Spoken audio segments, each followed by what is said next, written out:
আজকে জুমার দিন, আজকে তো নামাজ যাওয়ার দরকার, রুক নাই মসজিদে। চলো আজকে রুকা। অনেক দিন ধরে তো কিছু খাই না ভালো মন্দ, ঠিক আছে? আজকে কি মনে করো? আসসালামু আলাইকুম যুবকরা। যুবকরা চলো একসাথে নামাজ পড়তাম যাই, জুম্মার নামাজ। কি আর বলবো, অনেক দিন ধরে খাওয়া দাওয়া করি না, ঠিক আছে? মানে আমরা কাজ পাইছি অত দিনে, কাজটা শেষে আমরা কিছু খাওয়ার চিন্তা করতেছি। আর আমরা এই নামাজ পড়লে আল্লাহ তাআলা মানে তো বুঝলাম 2 দিন ধরে কিছু খাই না, পেটে কিছু নাই, অনেক কাজ না করলে কি ঠিক ফোন দিবেন? ওই ঠিক বলছে, নামাজ পড়লে ঠিকই খানা মিলবে। চল আমরা নামাজে যাই।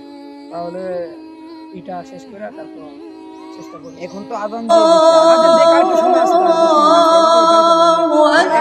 এটা কাম তো পরে এখন চলেন ভাই ভাই। আচ্ছা ভাই চলে না, আমরা আসেন। খাই। না না না না, এটা দিয়ে ফালায় নিয়ে আসি।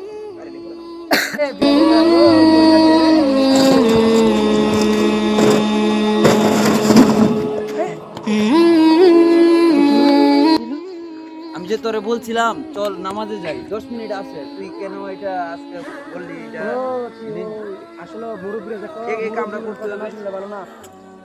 আচ্ছা ঠিক আছে, যা যে নামাজ চল আগে নামাজ পড়ি, এটা পরে তুই কাম বাদ, না খাইলে নাই, আল্লাহই কাম দিব।